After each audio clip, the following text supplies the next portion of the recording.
Gosh, my attendance was so good for personal finance today.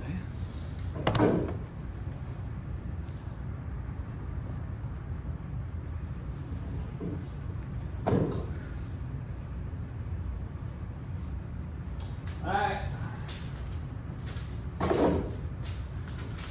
So, just the two of you for starters.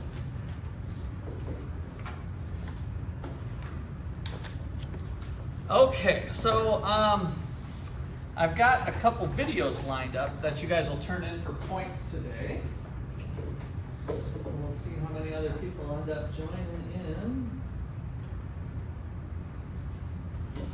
So the first video is looking at COVID. So we spent yesterday with some time in our special topics chapter number 5. That's part of your homework today, or tomorrow, this weekend I should say. And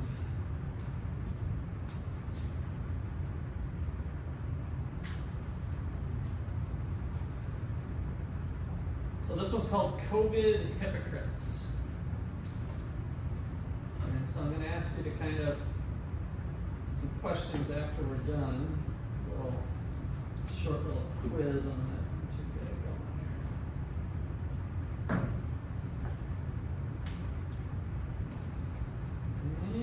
Listen to an ad first. Before you get quotes, there are 3 things you... This is a fancy restaurant. At the French Laundry, dinners can cost $800. It's so luxurious that the late Anthony Bourdain said. This is like driving a Rolls Royce naked in mink underpants. But because of COVID, we shouldn't eat here.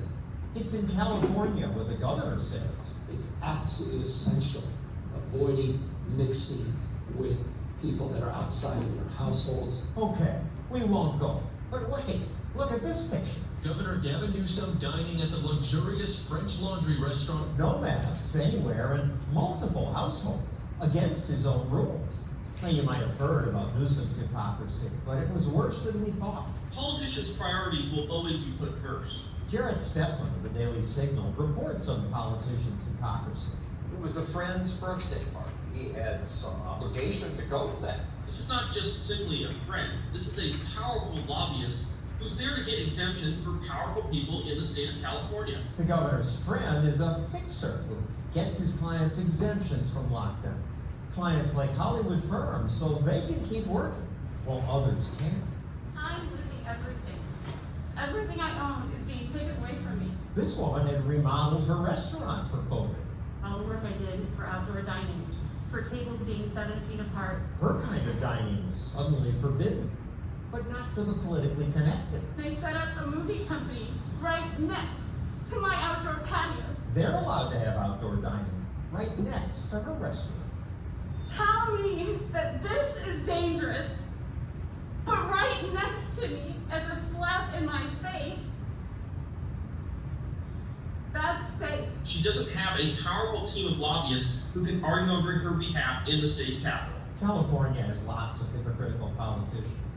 You heard about Nancy Pelosi. Surveillance video shows her at a hair salon, getting a blowout and not wearing a face mask. In Mississippi, Governor Tate Reeves held 3 Christmas parties. Seems to fly in the face of guidance from his own health advisors. How is that not in conflict with the order? It allows us to really send a message to the people of Mississippi that you can return to a life that is somewhat normal. Normal for politicians. Rhode Island Governor Gina Raimondo maskless at a wine bar Friday night. This just days after sending a tweet telling people to, quote, stay home except for essential activities. There is this feeling, Governor, that you are constantly lecturing people about the rules. Some people look at that picture and think it's hypocritical. That night we were absolutely following the rules. I was with my household, wearing a mask. Washington, D.C.'s mayor demanded a 14-day quarantine for anyone going to states like Delaware for non-essential activity. But then she went to Delaware to celebrate Joe Biden. Her excuse? I do a lot of things to advance the interests of the District of Columbia. And some of them are formal and some of them are informal. but all of them are necessary. If politicians do it, it's always necessary. President Biden declared that masks must be worn on all federal property. And then he and his family almost immediately broke his own rule at the Lincoln Memorial. Donald Trump was a hypocrite too. When needed, I wear a mask. He agreed to presidential debate rules requiring everyone to wear masks before the debate began. But he and his family didn't. And as it turned out, he had COVID then. I think this was a blessing from God that I caught it. At least Trump didn't dance in Times Square. Bill de Blasio, the mayor of New York City, dancing in an almost empty Times Square. After telling New Yorkers not to come here on New Year's Eve. It was like something out of the Hunger Games. The presidential palace, the party of the year. In Chicago, when salons were closed, the mayor got a haircut. A photo that surfaced on social media showing the mayor after getting a trim has some asking, what about me? I take my personal hygiene very seriously. As I said, I felt like I needed to have a haircut. She was a double hypocrite, really. This is a great day for our country. She was seen attending election day parties and giant street festivals, not wearing a mask. She said, well, you know, the people simply deserve a night of fun. What about all the other people? What about their ideas of fun? Politicians' hypocrisy is everywhere. The Heritage Foundation tracks it. They give at least 50 examples. Politicians have one set of standards to follow, and we have another. And it's up to us to say, you're either going to follow those rules, you're going to change those rules, or we're going to throw you out. While you're throwing them out. Okay, so here's what I want you to write on. Kind of political, thinking about that video and kind of commenting on political markets versus free markets. Free markets meaning, you know, basically little government intervention. Versus how political markets and the interaction between the two as it relates to the video. So kind of give a little summary of that. And I have one other little thing I wanted you to comment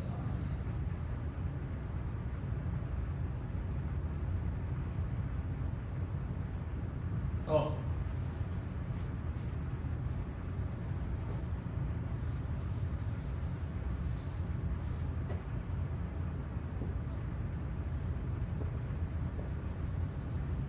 What is the best way to reduce the hypocrisy?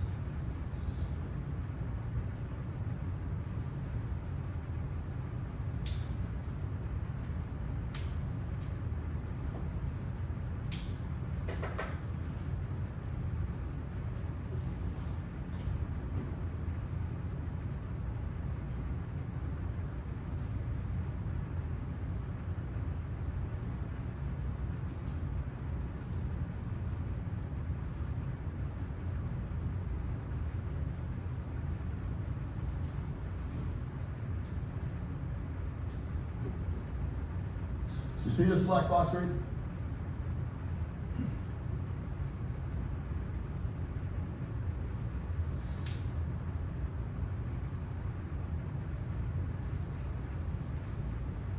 Are you writing it, Emily?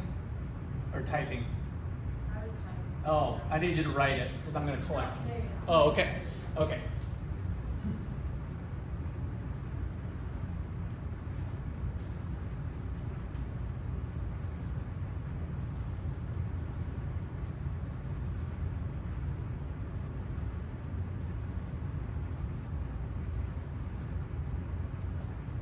And so, you know, by political markets, I just mean politics versus markets.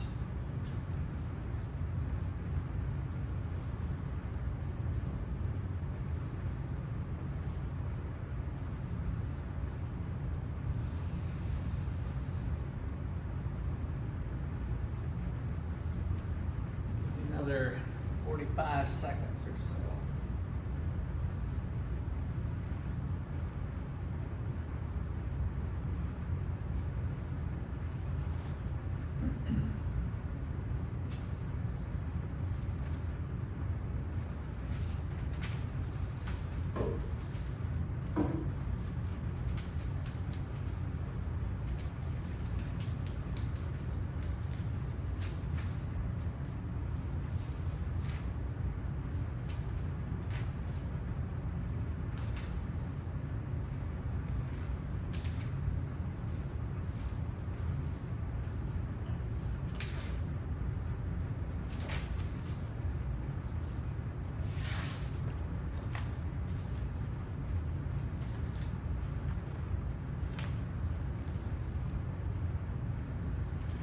All right, intimate discussion. So both of you can chime in here. What do you think on the first part there?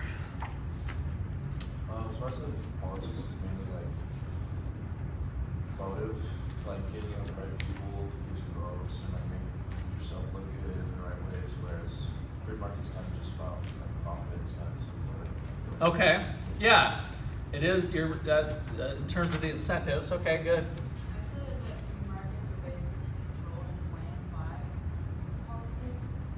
Free markets are controlled and planned by the politics. Yeah, I think there's definitely a tension there, right, between the two. Then I said that politics can go against their word.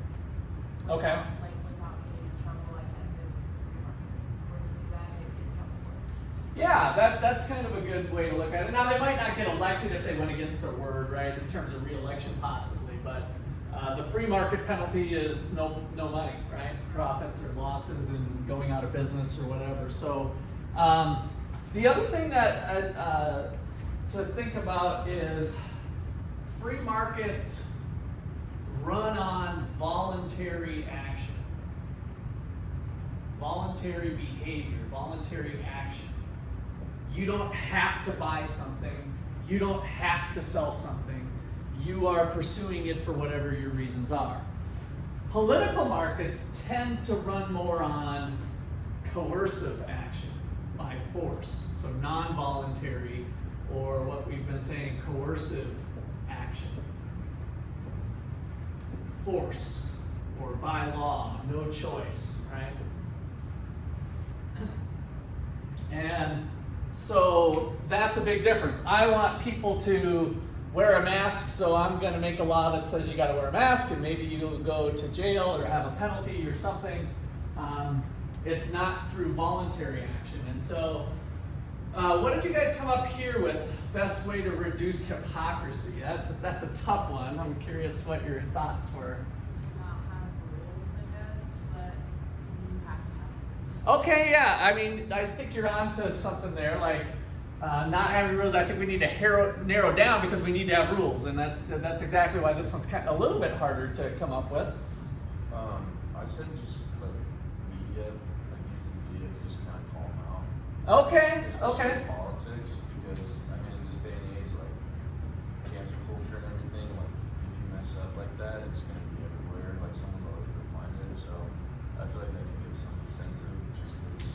I'm glad you brought that one up, Corey, because this one has been called into question quite a bit, but the freedom of the press, traditionally, that is exactly why we had freedom of speech and freedom of the press, that if the government is doing something that's hypocritical or wrong or whatever, then these guys can speak out against the government. What happens in China if you speak out against the government? You disappear, go to jail, whatever, you'll be fine. So that doesn't happen in every country. And so it's certainly something that's near and dear to our hearts in the United States, and that is one of the ways to help fight against hypocrisy, and then also just maybe government wrongdoing or being transparent. If the government's trying to hide something, we have the media on our side to try to uncover that so that the government is transparent or is forced to be transparent, so to speak. So that's always been one. What's been troubling the last few years is that the freedom of the press has been seen censoring in different ways. And I think the evolution of Facebook and social media has called now to the forefront that can the owners of Twitter, delete Donald Trump, right? And so maybe a lot of people don't like what he's saying or whatever it is, but we're missing that freedom of expression, that freedom of speech, because of these new platforms that we're dealing with. And then the other thing that we've seen a little bit of is that we have such a polarized media that the media tends to be political and favor one political party or the other. So, Fox News is kind of traditionally the more conservative one, and MSNBC and a lot of the others. And then we get into the social media platforms, might be a little more democratic or left-leaning. And so we're missing that piece a little bit, especially it gets more troublesome when we us as consumers tend to get siloed because of artificial intelligence, and because they see that I watched Fox News, then the only things that get pumped into my stream are conservative type values, when maybe I like to listen to both sides of the fence or whatever. And so it's kind of a vicious circle that we're in right now, and I'm not sure there's a lot of great answers.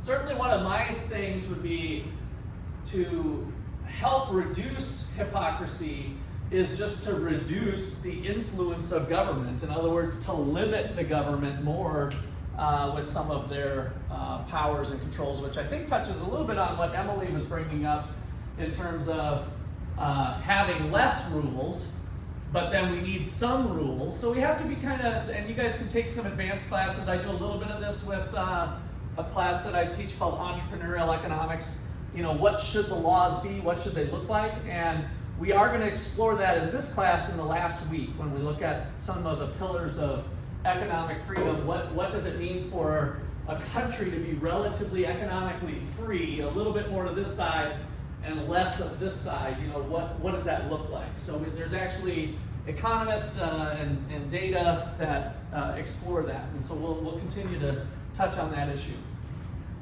Okay, so let's do this next video here. This is on inflation, and then it also brings in kind of government and what they've been doing, fairly recent videos, so relative to the inflation we're experiencing.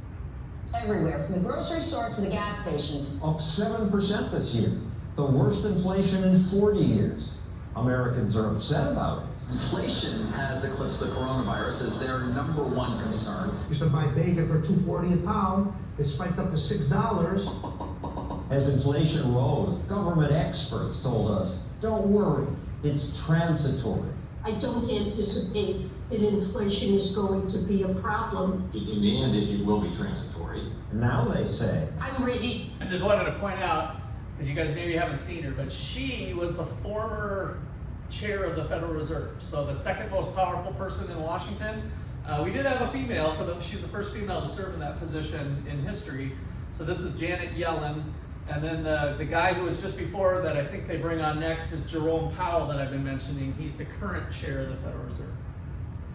To retire the word transitory. so what went wrong? Some politicians blame greedy corporations. This is about price gouging. Corporate greed. Corporate greed. Greed is constant. Economist David Henderson studies inflation. If it's greed, how do we explain when prices fall? Do oil companies just suddenly decide, I'm going to be less greedy? That's why the price gouging claim is silly. Prices change because of supply and demand.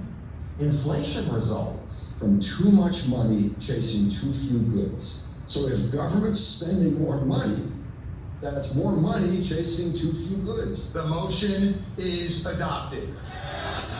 Government is spending more money. $1.9 trillion COVID relief bill. But because government has no money of its own, extra spending means politicians must borrow more, tax more, or create money out of thin air by printing it. If a counterfeiter prints money and spends it, everyone understands what's wrong with that. Well, the Federal Reserve essentially is doing the same thing. In the last 2 years, the Fed has printed more money than ever in history. That makes the money we have less valuable. So not only do I need more of these to buy something, but also people who save money lose what they've saved. At today's inflation rate, $10,000 in a savings account will, in just 20 years, be worth only $2,300. If you were counting on that money for retirement, you're screwed. And yet today's politicians on both sides want to spend more. $738 billion in defense funding. If we pass the other two things I'm trying to get done, we will in fact reduce inflation. Reduce inflation. Reduce inflation. Biden's wrong. There's no economic theory that says when the government spends a huge amount more money, prices fall. But people are worried, and many want government to do something. If that leads us to price controls, it will be horrible. Price controls have been tried before. A freeze on all prices. Seems like a simple solution. It's just intuitive to people. Yeah, inflation, okay. Pass a law, put a lid on prices. It is intuitive, and that's where people's intuition goes wrong. Because prices are not just money, they're information. Prices are signals. People see prices as these artificial things. We economists see prices as things that guide people both as buyers and producers. And if you mess that up, you've really messed up the economy. Price changes tell buyers what to avoid and sellers what to produce. When the price of face masks rose 2 years ago, that inspired producers to make more. When fewer people flew, it led to a cheap price bonanza. Flexible pricing gets suppliers to produce what people really need. You think we have shortages now? Wait till we get price controls. When President Nixon imposed them, that's what caused those lineups for gasoline, which really were destructive. It's ridiculous waiting online here. We waited in line for hours. Did you get gas today? Where'd you find it? Where do I go? Price controls are like saying it's really cold. I'm going to solve that by breaking the thermometer. This says it's freezing. I don't like being cold, so I'll fix it. But it's actually worse than that, because breaking the thermometer at least doesn't make the temperature get colder, whereas price controls cause actual shortages. Like empty supermarket shelves. People in Venezuela experienced that, and the price controls didn't stop inflation. In fact, it got much worse. It's the oil-rich country's inflation rate at 270%. 700% this year. 400,000%. In Zimbabwe, President Robert Mugabe decided to change his country's economic policy. he simply printed more money. 35 quadrillion Zim dollars. That's what $1 will cost you in Zimbabwe. At the end, they were printing $100 trillion bills. Of course, nothing like this has happened here yet, and it most probably won't. But with politicians from both parties always wanting to spend more, it could happen here. Thanks for watching our video. Okay, so on this one, I do want you to comment on this corporate greed. Is that the cause of inflation? And then this, what did the mean about price controls? Just make a few comments about that. And then if you think of any other questions, we'll have a little brief discussion and we're on our way here.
Kansas homeowners, if you're an ever...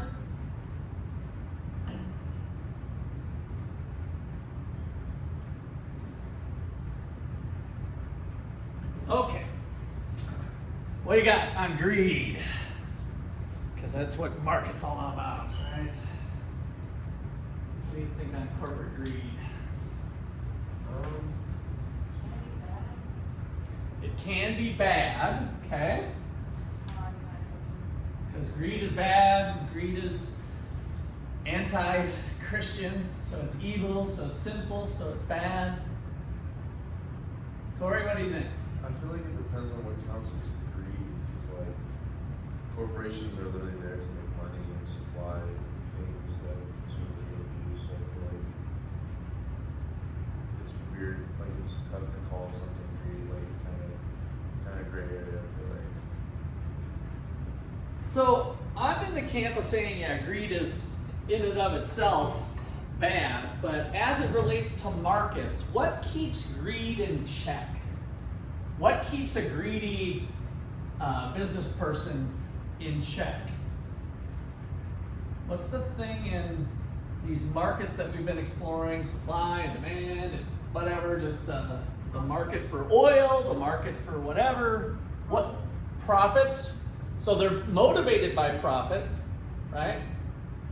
And so, but if one person's really greedy and they're raising their price, that's basically the argument that they're making, that we're having inflation because people have gotten extra greedy and they're raising prices. What keeps that in check? What allows them to not raise it out of the atmosphere, one particular greedy person? It'll lower the demand. Lower the demand, they'll lower the quantity demanded. That's possible. So part of it is just their particular good if they face the law of demand. So if we have a price of $10 and we double it to 20, but we still might be selling some, and so yes, they have to balance that out, right, with their consumers. But there's another factor too that we're missing. So if I am in the, I guess let's just take gasoline here in Ottawa. So I am a greedy a-hole owner of a gas station in Ottawa, and as soon as we heard about the inflation, I raised my gas prices from $3.25 to $7.25 because I'm going to make lots of money. What keeps that greed in check? Because everybody's going to need the gas. So you're still on the demand side here, you're right. And so if everybody needs the gas, the demand curve would be pretty inelastic, so we're not going to lose very many customers is what you're saying, right?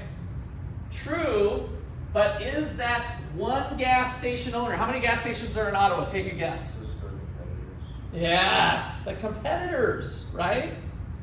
Now, why would the competitor down the street not raise their gas to $7.25? Because people would want to spend less, so he would most likely get more customers. And so if he charged $6.25, would he get a lot of customers? Most likely. Would all of them probably run to his gas station? Yeah.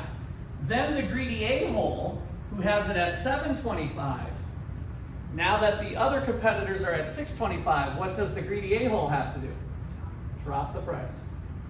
And then if it's still $6.25 is like, let's call it gouging or whatever you want to call it, is it profitable for one of the 10 gas stations to drop to $5.25? Yeah, because all of the people who were going to the other ones are going to go to them. And then that forces the other greedy a-holes and the other ones to drop it. And the price keeps falling until it gets down to what? Not zero. Yeah, what would equilibrium look like? Yeah, they can't go any lower because they're making, do they need to make some sort of profit to stay in business? Yeah, right? So they're not going to go down to zero, but they get down to what we did in microeconomics class of earning a normal profit. And so competition is what keeps that statement ludicrous from the video. Corporate greed has gone wild. No, it hasn't. It's always been there, right? They're always looking to make profit. That's what we assume. That's why we have a competitive marketplace. And to kind of get back to our previous video, what should the laws of the land look like?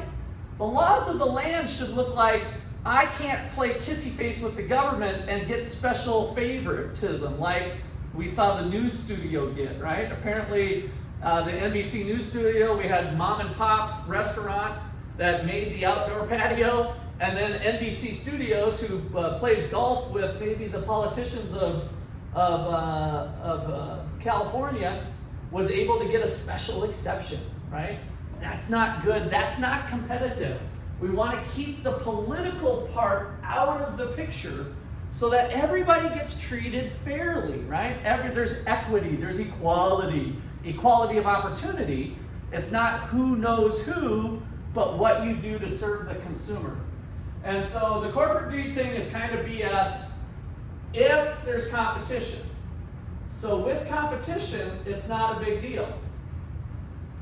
So competitive markets are the check. So competitive markets are the check and balance of greed. So then the thing we've talked about with big business and big government is called cronyism. That's not competition, that's not markets. So cronyism is big government and big business. And when I say big in this way, maybe it's the mayor of Ottawa or the city manager of Ottawa and Ottawa University. I don't want to pick on our own institution because of course we don't do that, right? But maybe they look the other way when Ottawa University does something. Did you guys hear about the Disney thing? Yeah. What did you hear about it, Corey? I just heard that it was like a lot. I didn't really know what happened, but Okay, I'll give you the rundown. So Disney has taken a stance on, basically, I'm going to use the word woke because that's actually what the governor of Florida did, is it's a anti-wokeness bill or something. I can't remember how they rephrased it, but Disney was basically supporting some questionable things on how schools children are taught on sexuality and stuff like that, or they didn't speak out against it, or I don't know all of those details either, but that was the gist of it. And so they, Disney, I didn't know this part, but has for years, for the last 50 years, basically had a sweetheart deal in Florida to where they didn't have to follow the same rules as everybody. You know, Disney's a big deal, right? I mean, we all know that people come from all over the world. Well, apparently, I didn't know this until this broke, that they had special tax treatment and they were able to build roads and infrastructure without going through the normal government process of getting permits and stuff like that. So they basically got some sweetheart deals, definitely this cronyism thing, and they've been able to run their own show with some sort of favoritism. And so now they passed a law to throw that out because of what Disney's done in this last effort. So that's kind of a good example anyway of not necessarily the reasons why they got it overturned, but like I said, I didn't even know that they had a sweetheart deal for 50 years. Walt Disney shook hands with the governor back 50 years ago and said, hey, I'm gonna build this theme park, blah, blah, blah, and how about we get some deals? There's another thing brewing in Kansas right now where they're trying to attract Panasonic to build batteries for electric cars. And the Kansas government has some sort of sweetheart deal of $1.6 billion worth of tax credits or some sort of benefits. I'm actually going to be doing a podcast with a guy that's spoke to the Senate on it. And he told me at the conference that Kansas is getting a raw deal. And I don't know what all this, I'm going to learn the details of that when we do the podcast here in a couple weeks. But so often when we think about attracting jobs, that's usually the thing, right? Like Kansas wants to attract Panasonic and they're gonna build a plant and have some people, but a lot of times these sweetheart deals are like a little too sweet sometimes, and so from a cost-benefit analysis, it doesn't really pass muster. So what happens when the sweetheart deal Well, yeah, like it did for Disney, right? So I think that's a good lesson for why businesses should be cautious about doing. This is what we've done in our textbook is called rent seeking, right? So when you're basically, instead of running Disney and entertainment for kids and families, you're more involved with playing golf with the governor to get a sweetheart deal, right? So that's the rent seeking to get some tax breaks or whatever the case is. And so yeah, I think the lesson to be learned there is that if you pursue that, there's a chance that the government could pull the rug on you. Usually most of the sweetheart deals are kind of a known commodity where you're going to get it or you're not going to get it as long as you perform, kind of a contractual arrangement. So it's not maybe as risky, but whatever deal Disney cut 50 years ago, apparently they were able to pull it. So, all right, any other questions or comments? All right, since we're having so much fun, I decided to do one other one that's related to this chapter. So we talked about expansionary monetary policy, and so that's the government increasing the money supply to try to stimulate the economy in this chapter. And so this is a fairly short video, just 3 minutes long. It's actually from Britain, so we're going to have to kind of make the analogy of their currency, and you'll see the connection to Wall Street. But the idea of quantitative easing is the same as what we've been doing in the United States. Quantitative easing, how it works. The Bank of England's Monetary Policy Committee has been purchasing assets financed by new money that the bank creates electronically. Often known as quantitative easing, this policy is designed to inject money directly into the economy. This is in response to a sharp fall in demand as businesses and consumers reduce their spending. In short, there's not enough money in the economy. The aim is to boost spending to keep inflation on track to meet the 2% target. Alongside its decisions on asset purchases, the Monetary Policy Committee continues to set bank rates each month. The bank purchases assets from private sector businesses, including insurance companies, pension funds, high street banks, and non-financial firms. Most of the assets purchased are government bonds. There's a large market available, so the bank can buy substantial quantities of assets fairly quickly.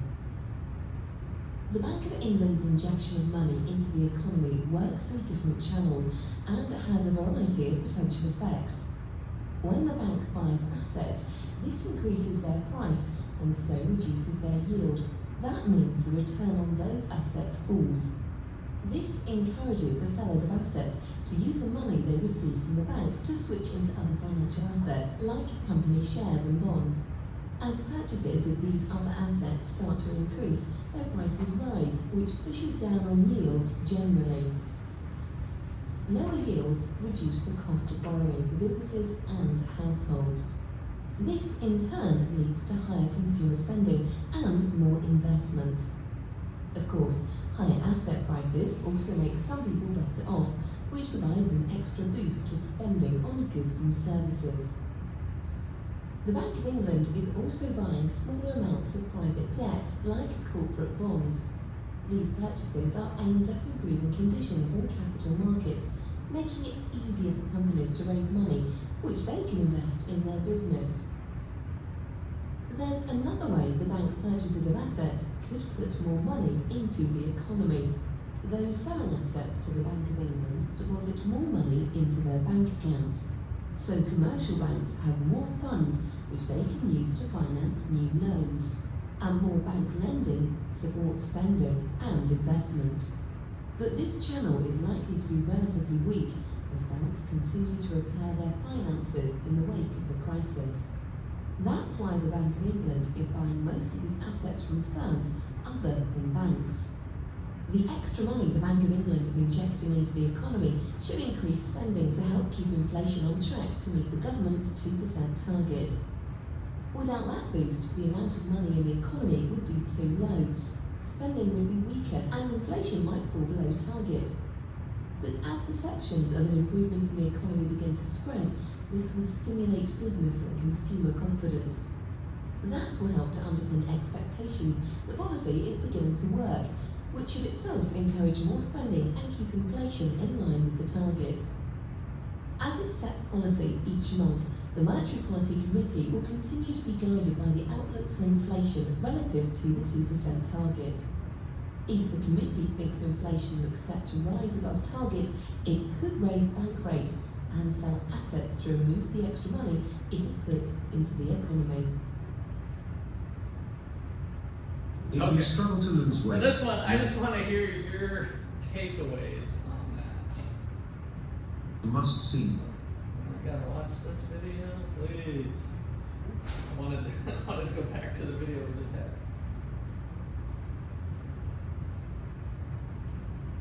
I just want to hear your takeaways from it. Quantitative easing, how it works.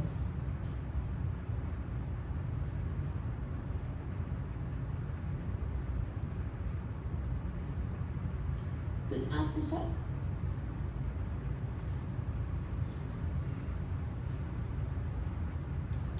Alright, what'd you get out of it?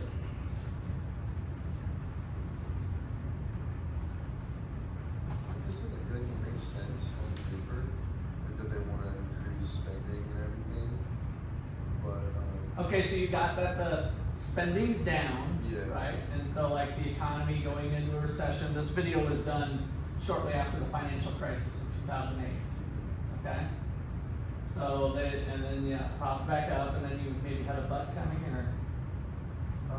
I just was curious. That's fine, that's all, I wanted to hear kind of your main thing you took out, so. Emily, what about you? I don't know, it's kind of confusing because like I didn't necessarily know inflation could go below a target. Okay, so this video is very similar to what the Federal Reserve's been doing in the United States. So our target was also 2%. That kind of turned out somewhat a reasonably agreed upon range. And so I used to kind of like this video more. I think I usually show it to my money and banking class, so they're actually learning a little bit. I decided to play this one just to kind of get a feel of what we've done with how the Fed creates money. So. Early on, we had in the video, let me go to this part here, where we had money flowing through government bonds, right? So we have multiple sectors of the economy in terms of Wall Street and insurance companies and other assets. And so similar to what happened in the United States, the central bank was struggling to get money out into the system, into people's hands, and so they started buying those other assets, and that's what the quantitative easing was continuing to inject money. And then get back to this part. Well, when spending starts to go down, we simply start to print more money into the system, and so remember, there's the government bonds that are floating around, and so. Oh, this is falling, and then we just do 2 of these and with that, and then that brings it back up, and right? So I'm starting to really hate this video actually now, but I think I would continue to show it because you have this very pleasing British voice, right? She's very nice to listen to. Does it sound like the experts have everything figured out, like it's a machine? Does it sound like it from the video? That it's pretty simple, it's a mathematical equation, this one's up, but now it's going down, so then we're going to do it so that we stay around the target. Doesn't everything sound very controlled, right? And very, like, reassuring maybe to people that, oh, they got it figured out, monetary policy, this is a new plan. And then we learned they screwed it all up, right? Here we are with 8% inflation. They didn't have it figured out. There was a lot more going on. So quit relying on these experts in Washington, D.C. to kind of figure some of this out. And maybe we should come up with laws that don't allow them that much discretion. I don't think that's going to happen, but that's the type of thing where I think free markets of allowing decentralized buyers and sellers and greedy business owners, but a healthy marketplace of competition where they're chasing profits and trying to do what's best for themselves. They have the best knowledge of their locality here in Ottawa, here in Kansas, over in California, up in New York, down in Florida, right? We have this decentralized knowledge base. Allow that to manifest itself. Greed is kept in check with competition, and we keep laws and restrictions fairly minimal, and most importantly, we keep some of this power out of the hands of these people who have already proven they don't know as much as they make it sound in this 3-minute video. Make sense? All right, that's their rebuttal back to that. Well, nobody could do COVID, and it was Joe Biden's fault for passing out the cash for COVID, and so there's going to be lots of finger pointing, but it always boils down to what would it look like if there was less interference in the market. Okay. Okay, one more. This is just this one was one I was planning to show for class.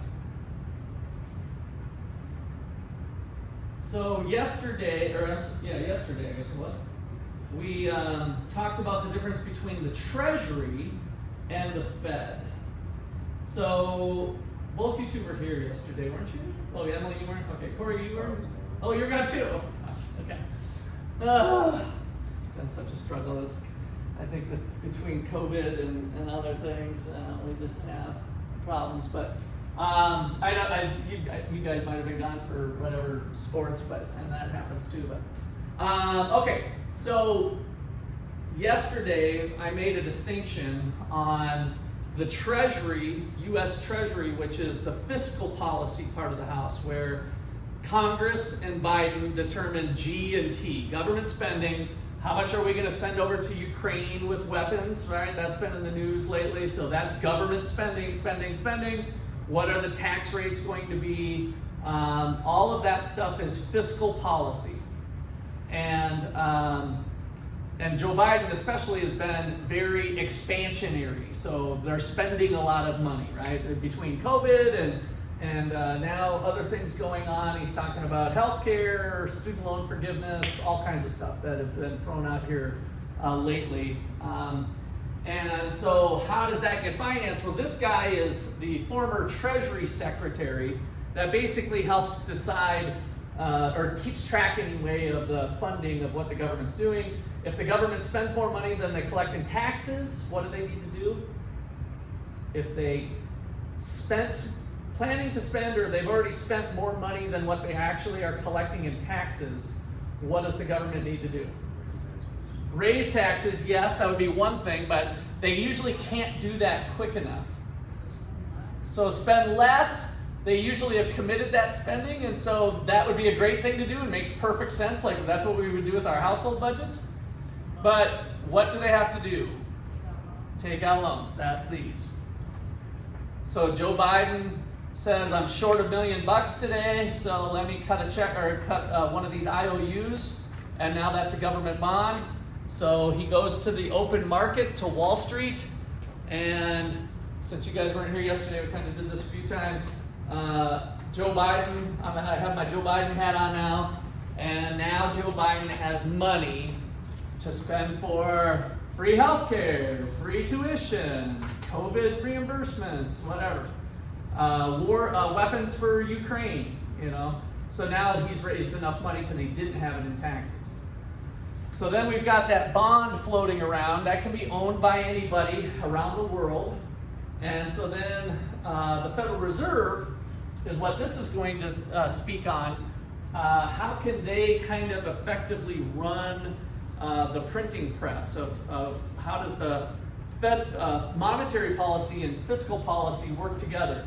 They are independent of each other, at least in theory, and they are. So in other words, Jerome Powell's the chair of the Federal Reserve. If Joe Biden says, hey, print me up some money, Jerome Powell can do this. Screw you, talk bad about his mom, whatever he wanted to do. He's not going to get fired. He does not work for Joe Biden and Congress at all. They are completely independent of each other in the decisions that they make. So that is the independence of the Fed. So Jerome Powell and formerly Janet Yellen that we saw in the video, they are the ones that are making monetary policy on how they should control the money supply. So before I run the video, Now I'm Jerome Powell. I have my central banker hat on. Now I want to increase the money supply in the United States for whatever reason. I can go to Wall Street and find somebody who's willing to sell one of these that Biden sold before. And so now I go and buy the bond, and now I am holding the bond. And Joe Biden is still responsible for paying me the interest payments, whoever holds this bond, right? And then I can also sell the bond if I want to reduce the money supply, which is what the Federal Reserve is now taking action on. To reduce the money supply, they can sell off some of these bonds, and that takes money out of the economy. Does that make sense? All right, so this is kind of a fun, this one's a real short video on basically explaining that.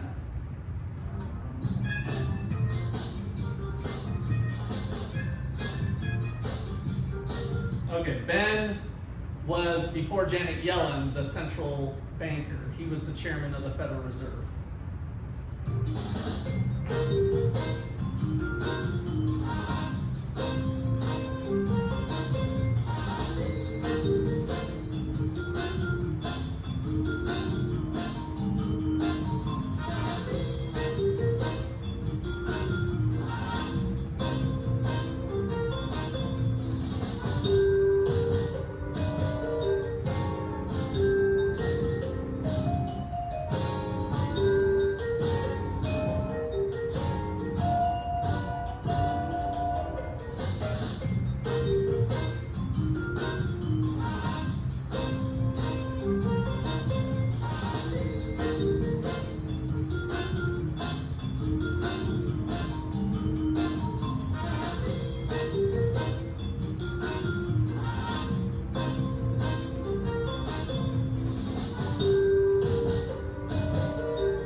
History's repeating itself. Again, this video was made in 2010. Any questions from the video? So that is what went on in a big way during COVID. So literally, there was very little of this going out to the real world the way I just described it. It was almost them putting out the bond, the Federal Reserve putting the money out. And so that's how money got out into the system. And that's why we have, in large part, the 8% inflation that we've been dealing with. Okay, so that wraps up this week's material. And we're gonna dip our toe into the next chapter, which is related to this, with the money.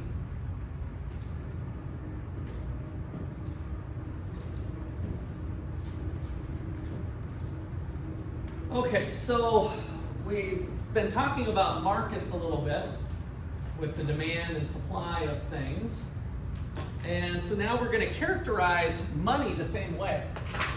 And so we've got a demand and supply of money. So this chapter, which is chapter 14, this is actually next week's stuff. We're just getting a little early start here. Is on the money market. The money market explains the changes in the equilibrium equilibrium amount of money in circulation.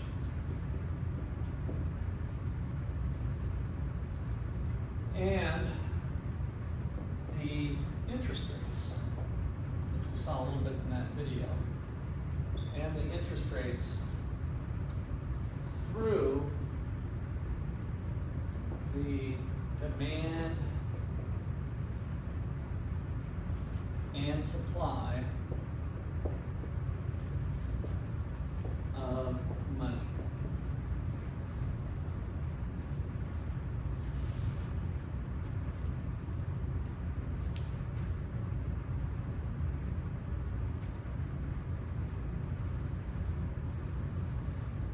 Okay, so when we say the money supply, like in this video, or not this video, in this statement here, so just note, we talked about M1 and M2 were the measures of money. Do you guys remember what M1 was? You guys were here Tuesday, right? I think we did that Monday or Tuesday. We talked about M1 and M2. What was M1? Okay, good. So currency in circulation plus checking accounts. So all the checking account balances that are in the United States, that was the money supply as measured by M1. And then M2, the most important thing is we're adding on to M1. So it's M1 plus, then what else did we add? Time deposits, good. Money market accounts, and then one other one.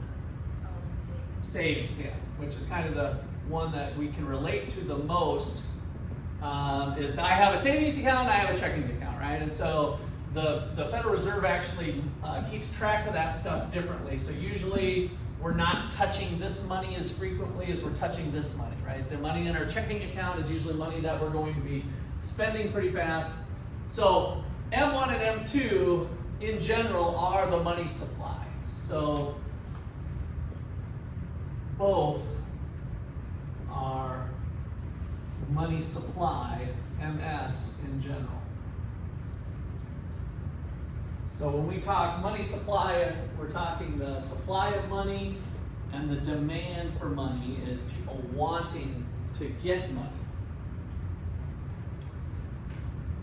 Okay, so let's draw a little market here then with supply and demand. And the first thing we're going to start off with is the supply curve. So here we're measuring the real quantity of money, which I think your book does it that way.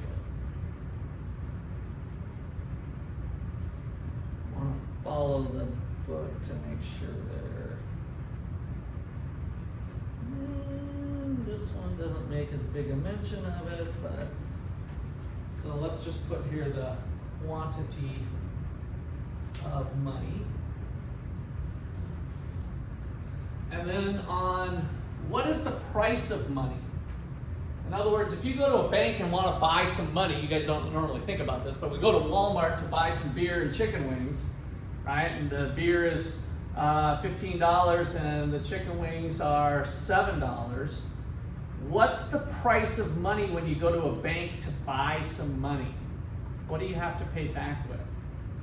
Interest, right? So literally the price of money is the interest rate. So up here we're measuring the nominal interest rate, little I, that we've been talking about. So I go into a bank and I want to borrow $10,000 to do some improvements to my house. What's it going to cost me? Oh, that'll be 5%, that'll be 4% or whatever, right? You set up the term. So it's literally the price of getting money in your hand is an obligation to pay interest in the future. All right, so first of all, the supply of money is set by the Federal Reserve. So the money supply curve is vertical because it is set by the Federal Reserve. So money supply, the MS curve is set by the Fed by using the 4 tools. Set by the Fed by using the 4 tools that we did.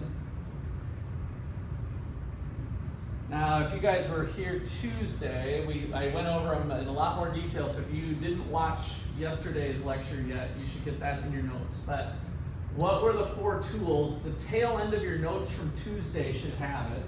How does the Fed change the money supply? So now when we start talking expansionary or contractionary monetary policy, we're actually moving this sucker around. So I brought the golf club today. So if the Fed wants to increase the money supply, it's shifting this to the right. And if they want to decrease, doing restrictive monetary policy, they're shifting it to the left. And they do that through the 4 tools. What were the 4 tools? Okay, required reserves, good. Which was the required reserve ratio. Discount rate. The discount rate was the loan, the rate that they loan member banks money with. Good. Interest rates on reserves. Interest rate on reserves, so this was one of the ones that's kind of a newer one, but when the bank holds their money with the government, with the Fed, they now get an interest rate payment on the money they have on deposit. And then what was the last one, which is the most important one? Open market operations. All right, open market operations. And so the open market operations was what we just uncovered with that video. The buying or selling of government bonds, or now other financial instruments like mortgage-backed securities and some other things that is my big question mark on the impact of that. I think it's going to come to roost here. I'm trying to think of a way I can make a bundle of money on it, but I've struggled a little bit. I think probably the mortgage-backed securities market, the demand has been artificially kept high, so those prices are higher. So there's probably potentially a little bit of trouble in that market, but I'd have to do some extra noodling on maybe I could take a short position. You guys have seen the movie The Big Short? That'd be a good movie to see if you want. It basically talks about the financial crisis, but it's a Hollywood type movie that's kind of fun. So taking a short position and an option. Okay, so that is the supply of money, and then so by using those tools with expansionary or restrictive monetary policy, that moves around. Okay, the demand curve is just downward sloping, just like we'd expect it to be. If you allow me to get money today at a very low interest rate, I'd like to get some more, right? So the money demand curve is downward sloping.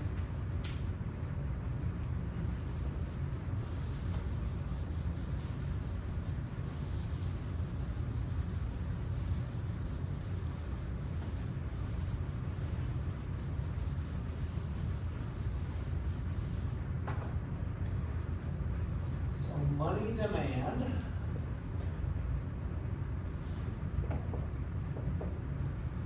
demand shows the quantity of money demanded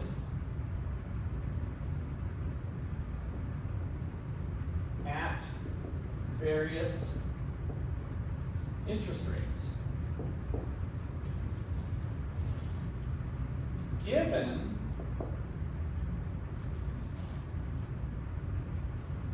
our real GDP and the expected price level.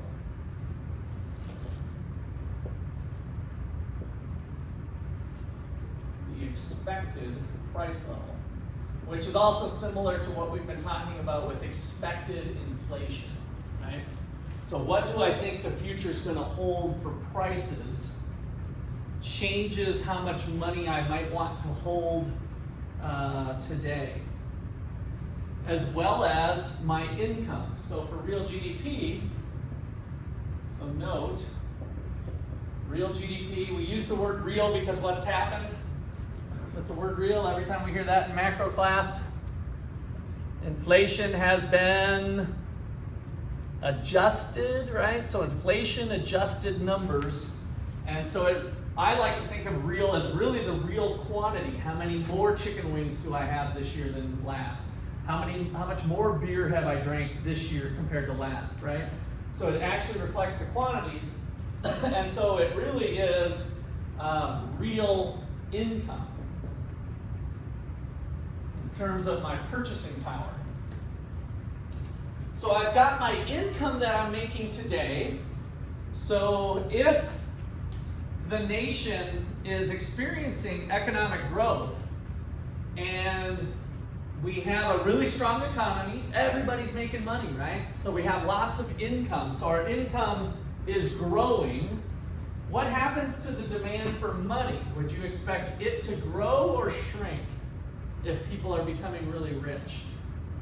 The demand for money. It would shrink. Why is that? Because if everybody already has the money that they need, why would they demand more of it?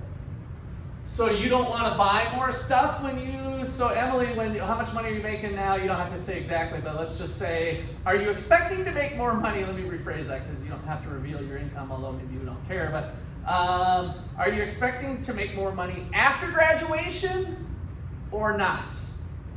Yes. So when you start making more money, do you think you'll buy more stuff? I mean, sure, but I guess I just have a saving mindset. Okay, and that's fine, but will you likely save more too? So actually when you have, when you get more income, you tend to do more spending and more saving, right? So one way to look at that, let's see, I guess we did this in the previous chapter. So let's add recall the marginal propensity to consume and save. So this is the MPC plus the MPS equals 1. So what we're saying here is that you're going to save some of your money, you're going to consume some of your money.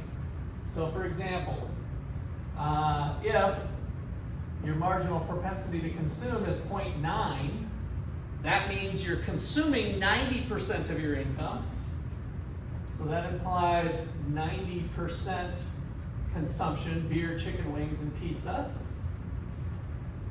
And since you're either consuming or saving, and if, Emily, you're a saver, your percentages could be different, but that would mean that your MPS has to be 0.1 because you have to do something with it. So you're 10% saving your money, and maybe yours is 20. But the point with all this is that if my income doubles, maybe I won't even double it. Let's just go, if your real GDP, we'll keep the numbers kind of easy here. How about if real GDP in the year 20 was 1,000 and real GDP in 21 is 1,100,